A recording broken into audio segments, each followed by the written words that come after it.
Welcome to a new year, 5768.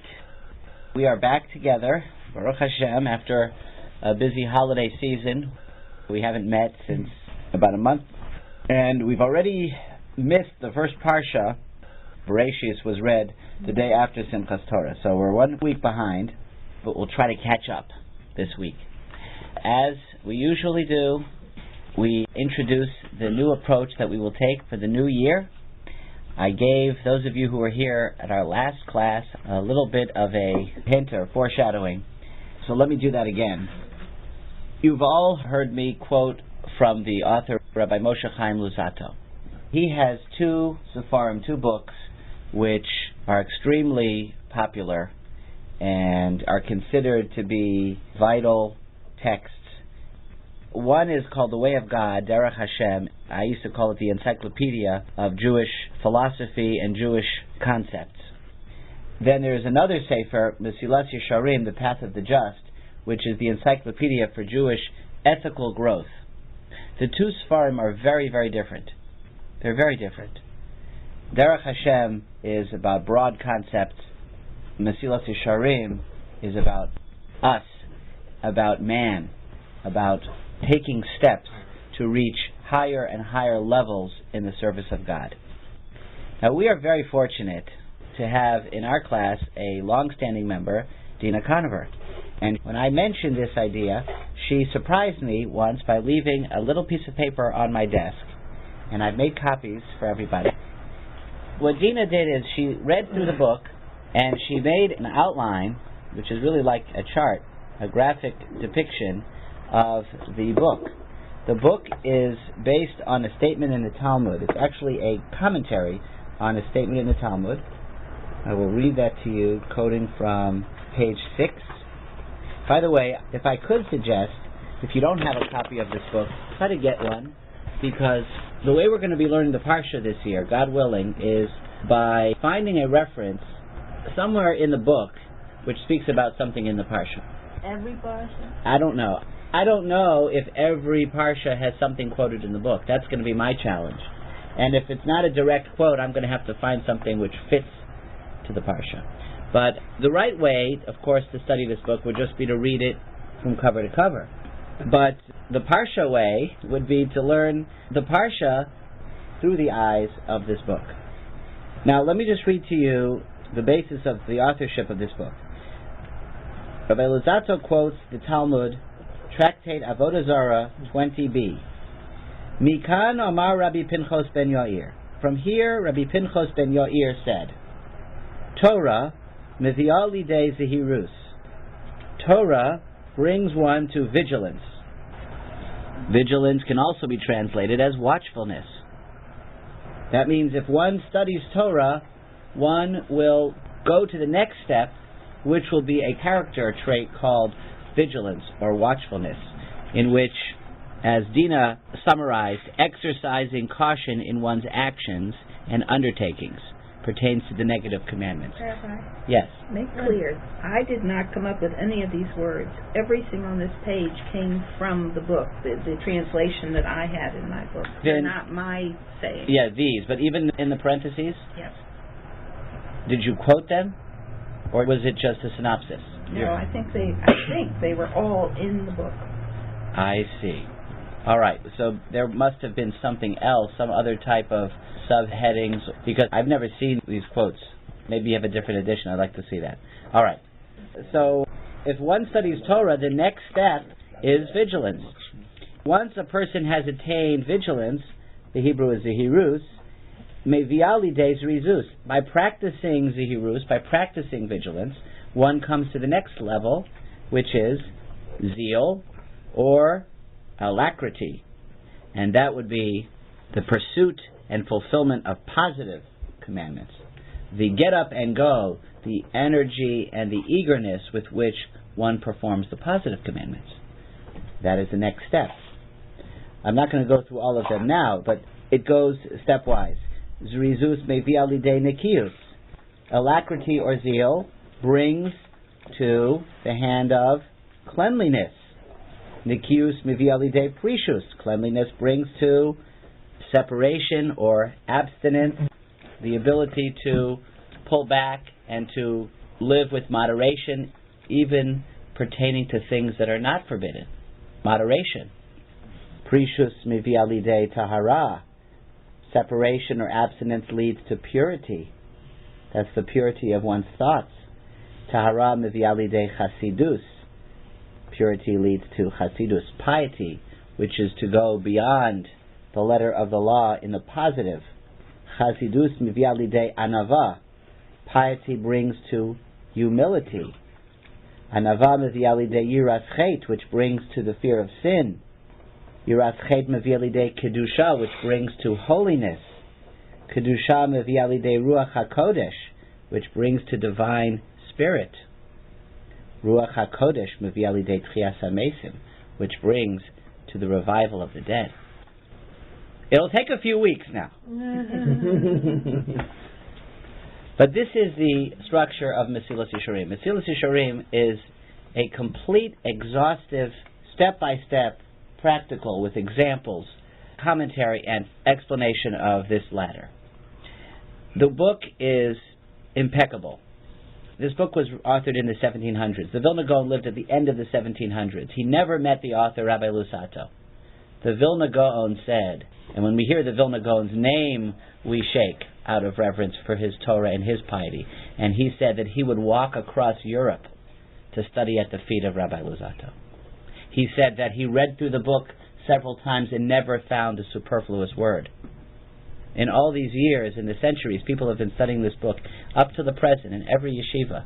If a person is going to study Musar, they say, have you learned the Mesilas Yesharim? It's almost like a Bible.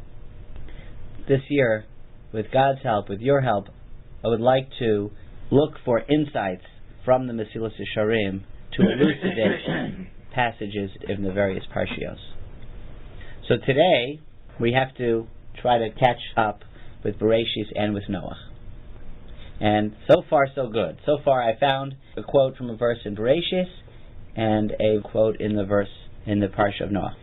The only disclaimer is that because we are doing it in this way, we're not going to be studying this book in order in this class. And in that way, it's kind of impractical. I'm going to be quoting, for example, in bereishis, the quote comes from the level of separation.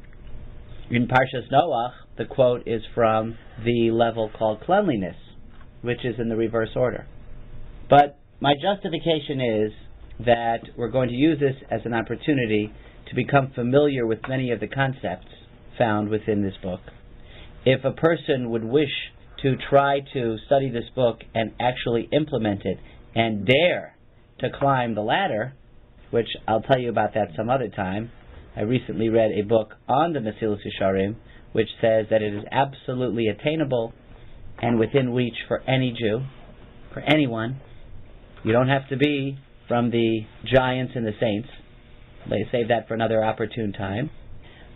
Then one would have to do a separate project, a separate study of learning the Mesilas Yesharim in order. And maybe that will be one of the fringe benefits. If we obtain a copy of this book and we like what we hear on Fridays, we will be motivated to read it and to study it in order. That would be a wonderful thing. Okay, so now to start off with bereishis. The episode that we will turn to is the episode of the Eitz Hadas, Tov Hara, the tree of the knowledge of good and evil, well known. I will direct your attention, please, to page 14 or 15, beginning with verse 4. I'm just going to zero in here. The serpent said to the woman, Vayomer hanachash el ha'isha lo mos tmusun, you will not surely die. Ki yodea Elokim, ki biyom achalchem imenu, v'nifkechu einechem, v'yisem kelokim, yodei tov hara. For God knows that on the day that you eat of it, your eyes will be opened, and you will be like God, knowing good and bad. Your eyes will be opened, and you will be like God, knowing good and bad. Wow. Next verse. Vatere ha'isha, after having heard those intriguing words from the serpent, the woman took another look at the tree. Vatere ha'isha ki tov ha'etz l'ma'achol. All of a sudden she perceived that the tree was good for eating. V'chisa'avahu lo'inayim, and that it was a delight to the eyes.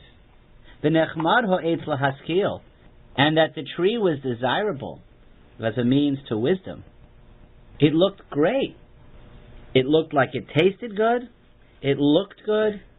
And it was good for the mind. It's so funny how the Torah uses the word tov. Tov ho'etz l'machol, good for eating. Where have we seen that word before, tov, in the Torah? In the creation. In the creation. Everything God made, He said, and it was good. But God said, don't eat from this tree. God said, this is not good. How could the tree look good if God said it was bad? If God said, don't eat from it, how could it look good? And what does it mean? It will be like God, knowing good and bad. Obviously, this is a deep incident. You know, when you study Derech Hashem, the way of God, this is the episode upon which everything hinges. The book Derech Hashem, Rabbi Luzzatto, says that the whole makeup of mankind shifted, transformed from before they ate from the tree and after. All of history is dependent on this one incident. So it's obviously a major transformation. But not until I looked in the Mesilas Yesharim did I understand in what way it was so pivotal. And here we turn to chapter 15. This is the quality of prishus, of abstinence, of separation. This is on page 102. Let's read a few paragraphs here. Acquiring abstinence. And remember, I'm not suggesting, because since we're reading it out of order, it would not be recommended for a person to go out of class and say, the rabbi said we should all go and abstain. Even though the Mesilas Yesharim is a very practical sefer, we're not learning it in the practical how to approach, because if we would be started from the beginning. This is an experiment. After the year's up, God willing, you'll tell me whether it worked. So I'm not suggesting that in practice we go ahead and we do this. We're learning concepts from the Mesilas Yesharim. It is, by the way, considered to be normative and recommended to read the book, all of it, no matter what level of observance one is on, because it will still be very, very enriching. The ideal way for a person to acquire abstinence is to examine the inferior nature of the pleasures of this world, their insignificance, and the serious ills that are likely to emerge from them. The enticement of the eyes, which are tempted by the appearance of things that seem good and pleasant, draws one's nature to these pleasures to such an extent that one needs great strength and shrewdness in order to remove himself from their influence. Okay, let's repeat that. The enticement of the eyes, which are tempted by the appearance of things that seem good and pleasant. Our eyes look at something and perceive. They perceive. What do they perceive? Something looks good. Something looks pleasant. Something looks desirable. Something looks like I should have it. Once the eyes make contact, it's difficult to remove one's thoughts from that object. Continues Rabbi Luzzatto, it was this enticement that caused the first sin to be committed. As the verse testifies, the woman saw that the tree was good to eat, it was desirable to the eyes, and the tree was also attractive as a means to gain intelligence. So she took some of its fruit and ate it. See, the woman saw that the tree was good to eat. The question was, how could the Torah say it was good if God said it wasn't? Because her eyes saw that it was good, meaning it looked like it was good. It appeared to be good. That's what it means. It doesn't say it is good. It looked good. Yet when a person discerns that this good, and the word good is in quotes, is totally false, illusory, without any permanence, the evil in it is real or imminently about to emerge from it, then surely he will loathe it and reject it totally. This then is the entire lesson that one must teach himself, to recognize the flimsy nature of these pleasures and their falseness, until he instinctively comes to loathe them and will find no difficulty in casting them out. As an example, the pleasure of eating. We know this from our own experience. Take a child and take a grown-up.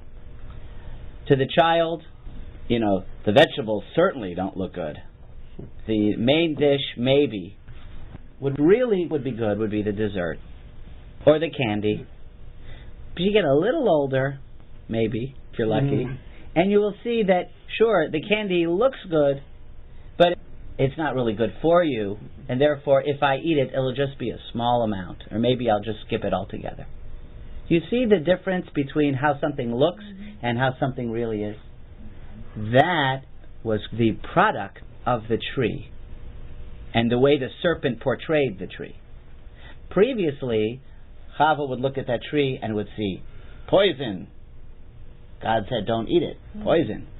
The serpent said, but look how it looks. Look what it will do. Look how it will taste. Look what it will do to your mind. And all of a sudden she said, yeah, it looks very good. That is the effect of the tree. And not only that, but once we ate from the tree, then our eyes became opened, and we became like God, good and evil, meaning that we have a whole new way of defining things. We have a whole new definition of good. And we have a whole new definition of thought. God said it's bad. I think it's good. The Medrash says that after Adam ate from the tree, there's a certain intimation from the grammar. He says, I ate from it and I'll continue to eat from it. He would have had he not been banished. In other words, once you become in contact with this enticement and with this illusion, it becomes real and you just want to continue. And if somebody asks you, well, why are you doing this? Your haskel, your mind, will tell you because it's good. Basically, my friends, we are living in a world where we are surrounded by illusion. That's what it means. In what we see, in what we think, in our interpretation of pleasure. Perhaps, I didn't see this anywhere, what it means you will become like God is that you will now define things. Just like God defines what's good and what's evil. Now you have a way of defining it. I call candy good. The dentist calls it bad. I call it good. I've just become like God. I redefine things. God says that the sin is bad for you. I think the sin is good for me. God thinks that this idea is false. I think this idea is true. It seems true to me. And that's why we say in the Shema, V'lo sasuru acharei levavchem v'acharei einechem. Do not follow your eyes and your hearts, asher atem zonim achareihem, because they take you astray. Which basically means we're in trouble. Because here we are surrounded by our senses and our perceptions, which seem as though we understand what's right, and we see, we trust our eyes, we trust our minds, we trust our senses. And what is it? It's false, it's illusory, and yet we don't see it that way. And that leads us to the question about where in the world are we supposed to find the discernment between what seems good and what really is good? How do we know? Are we just walking around trapped in our own bodies, in our own minds, in our own senses? And that's why Rabbi Luzzatto teaches us, also quoting from the sages, chapter 5, this is just to elucidate this point, in the quality of vigilance or watchfulness, he also quotes from the sages, the rationale behind this is that the Creator, blessed be He, who created the evil inclination within man, see, all this ability to see and to misjudge and to misperceive was created by God. It's called the evil inclination. He created the evil inclination within man. He also created the antidote. And what is the antidote? What is the cure? The Torah. As our sages of blessed memory have said, I have created the evil inclination, and I have created the Torah as its antidote. Thus, it is obvious that if the Creator created this antidote solely for this disease, because that's what's being suggested, that This is the reason why God created the Torah, in order to be an antidote to this disease called evil inclination, called illusion, called being like God. It is not possible under any circumstances for a person to be healed without this cure. He who expects to be saved without it is mistaken. He will perceive his mistake in the end, when he dies of his sins. For the evil inclination is truly powerful within man, and without man's awareness it becomes progressively more powerful than him. It eventually rules over him. Even if a person tries every manner of cure in the world, if he doesn't apply the antidote that was created for this, namely the Torah, as I have written, he will only recognize and feel the worsening of his sickness. He analogizes it to a person who goes to the doctor. The doctor diagnoses his sickness and prescribes a medicine. And the patient says, I have another medicine. I don't have to take the medicine that the doctor prescribed. I'll take a different medicine. What's going to happen to him? Yes? Isn't it also said, or rabbis have said, that God looked into the Torah and created the world? So how do you reconcile that with this notion that now that the only reason for the Torah was because of sin and evil? Why does that conflict? Well, you're saying the Torah would not be necessary but for sin and evil, and God might argue, if there was no Torah, there would be no universe. There would be no world. In Derech Hashem it says, God created the world and put man in it, and gave man the choice of choosing good or evil, and gave him instructions by which he should choose good, and in doing so would earn his share in eternal goodness.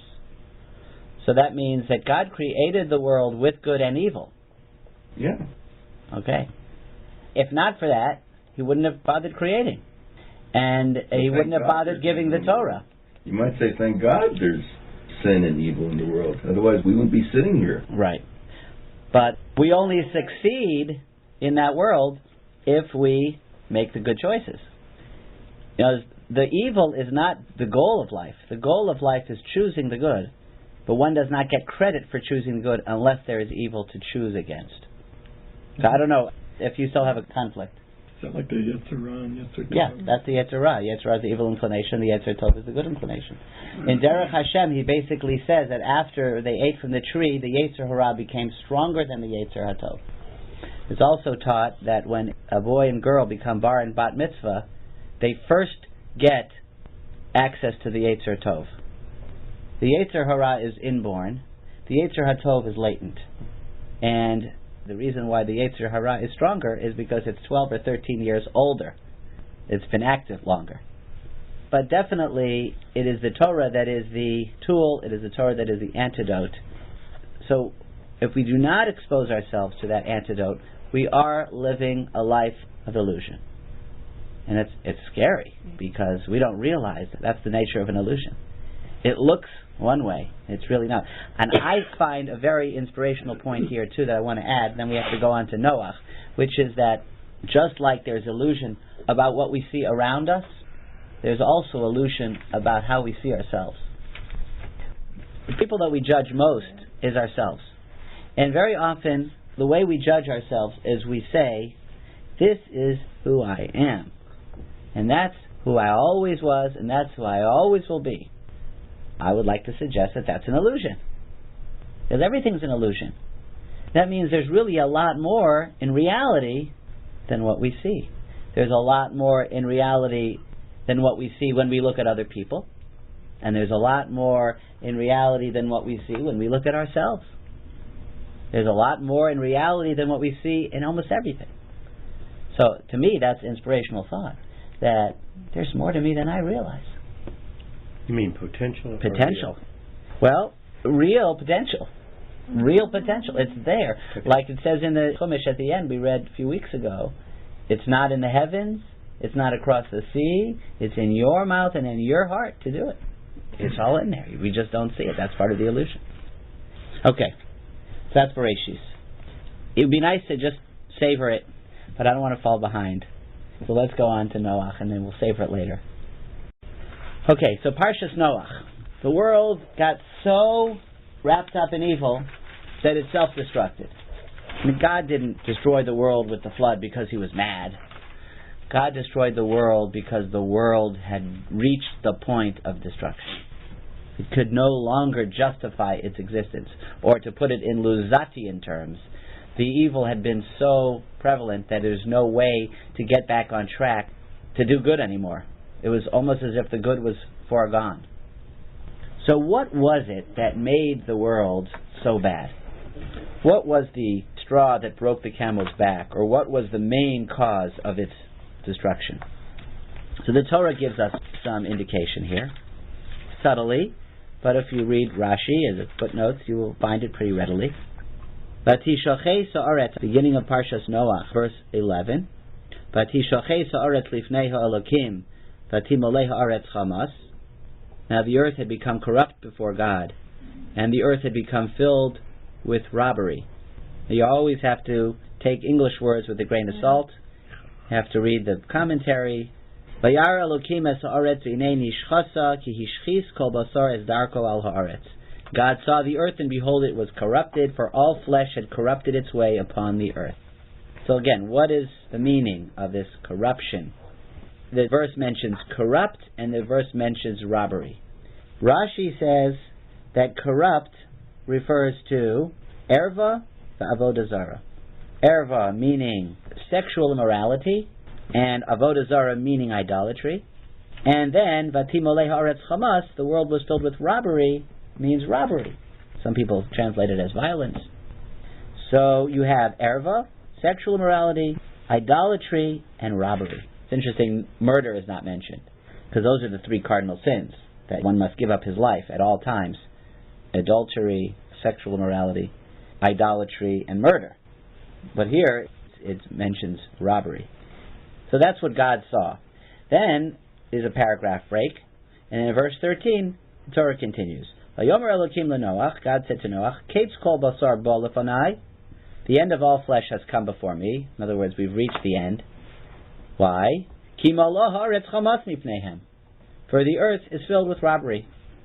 All of a sudden, he singles out robbery. He didn't say, the end of all flesh has come before me because sexual morality and idolatry and robbery. He says because robbery. So Rashi quotes, but let me read it from the Sefer because Rabbi Lusato quotes it, and that's our connection. In chapter 11, the quality of cleanliness. And cleanliness is about, watchfulness is thinking about what we do and trying to do the right thing. But even after one does that, we're not clean. There's a lot of details that we may overlook. Maybe lack of knowledge, or just maybe lack of precision. So there's a whole nother level called cleanliness. Let's make our actions clean, not just passable.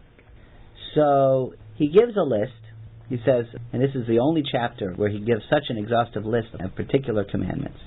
He says, the specifics comprising the virtue of cleanliness are as numerous as all the details found in the 365 negative commandments. So he's saying, I could not write a whole book about cleanliness, let alone a chapter, because they're as numerous as the commandments are. And every detail would contain within every commandment. That's 365 times 1,000. So I can't write about that. But he says, some sins man is more prone to, the evil inclination is stronger, the human nature finds certain things more desirable, and because of that, the evil inclination, equipped with the illusion of the mind, says it's okay. The evil inclination grants him greater leeway, says you can rationalize, you can permit it. This is all part of the Yetzer Hara. Therefore, in these areas, one needs to strengthen himself to an even greater degree in order to conquer his evil inclination and be cleansed of sin. So he says, I won't write about all of them, but I will write about those where we struggle most. So if I had to ask you all to put, what's the number one choice of the sins that people struggle with because of the evil inclination, you would say, anybody? Overeating. Overeating? Self-deception. Okay, let's be a little more specific. Let's zero in on a Lying. specific lying. A desire to be ahead of the Joneses. So would you say that's jealousy, maybe, or greed? Fighting. Coveting. What about sex? The evil inclination is strong, you would think. Guess what number 1 is? Robbery. Robbery. Just like in the Torah. Listen to this. After number 1, he goes on to number 2. Let us now speak of the transgressions of promiscuity, which also are of those offenses that human nature finds more desirable, and are second only to theft in importance. As stated by the sages of blessed memory, the Talmud, the majority succumb to theft, a minority to promiscuity. The majority succumb to theft. Now, back to the beginning of this chapter. We see that although most people are not outright thieves, how many bank robbers do you know anyway? How many shoplifters do you know? How many car thieves do you know? In the sense of literally grabbing money that belongs to others and keeping it, there are very few. Nonetheless, most of them develop a taste for stealing in their business dealings when they permit themselves to profit at the expense of others, saying, business is different. Business is business. That's the way we do it in the marketplace. Everybody does it. Everyone's got to make a living. What was that joke you told me about the bank robber? Oh, Willie Sutton. Why did he rob banks? That's where the money is? Yeah. In other words, business is different. Business is different. It's okay for business. How else are you supposed to make it? That's why most people succumb to it, because they rationalize it. And they don't think it's wrong. You see, it's harder to rationalize promiscuity. Somebody told me that on Sunday mornings in the confession booths, the promiscuity, that's the sin that one has to admit. Very few people justify it. They may want it, they may succumb to it, but they don't really justify. They probably carry along guilt. How many people carry around guilt when they just do what is considered to be normative in the workplace, even though it involves taking, being dishonest, not reporting, whatever it is? So since it's so easy to justify, that's why most people do it. And let's think it from God's perspective.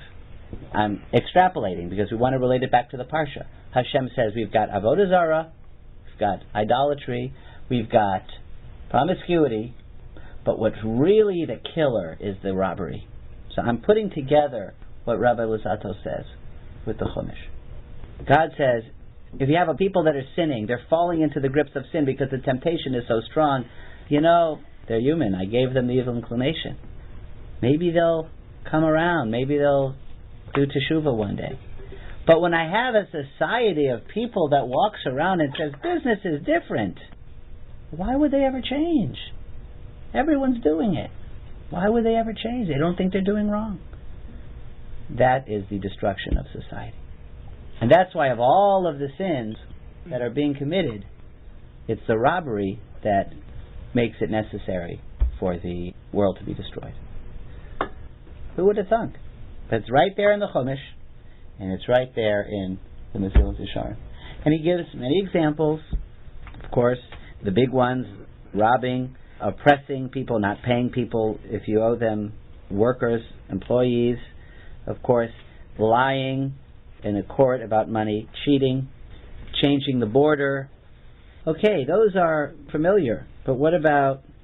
In today's times, it's probably plagiarism, patent and copyright infringement and things like that. Okay. The biggest money items. If you look at that, everything that we list is really robbery, because we're taking something from a person, no matter which one you got on the list. Right. The text I read was discussing that, and it said the actual straw that broke the camel's back was when it was accepted as norm. Right. Apparently it is. A lot of things having to do with employees. I was talking to somebody about this, and he said the expense account and time, lunch breaks. Actually, legally, maybe we have it easier because since the employer is not 100% scrupulous, maybe he doesn't expect the workers to be 100% scrupulous, and therefore there's not really that violation. Because a lot of this has to do with the expectations. If the boss doesn't care if you take an hour and a half rather than an hour, so then technically, legally, you may be okay to do that. But the point is that when we don't work to be clean, when we don't check ourselves, and when we just allow the rationalization to be the ruler, so then it's a slippery slope. So, there we go. Parshas Noach. If we want to keep society going, if we want to keep ourselves going, this is a big one. Number one on the list is robbery, and as the sages say, most of us are involved. I heard once a story, I wanted to share this story before I close. I think it was Rabbi Yisrael Salanter, the great Musar leader 200 years ago, was once visiting a wealthy man and was going to speak with him, and the man brought him into his house, and he said, "Come wait for me, I'll be a few minutes, come wait for me in my study." And he brings the rabbi into his study, and he closes the door, and the man goes out to another part of the house. And when the man comes back, the rabbi is sitting in the parlor outside of his study. So he says, "Why didn't you wait in my study?" Oh, so it was a nicer room. He says, "Are you kidding? There's money in there. There was money on the table." He says, "Rabbi, you can't control yourself?" He says, "What do you mean?" He says, "The sages have legislated that a man and a woman who are not permitted to be intimate are not supposed to be secluded. There's legislation against yichud." Now, he says, the sages teach that only a minority of people succumb to sexual offenses. And still, the rabbis had to legislate the law against seclusion. So with money, where they say that the majority of people succumb to it, shouldn't there also be a legislation against seclusion? I wasn't allowed to be alone with your money. Okay, so that's our first installment of Parsha based on Mesilas Yesharim. Again, I hope that everyone, if you don't have it, buy it. It's a good book to have. Yesher Koach. Thank you for listening to Torah Media Atlanta. Won't you consider making a donation to help support this important work? Just go to TorahMediaAtlanta.com and click on the donate link. Thank you very much.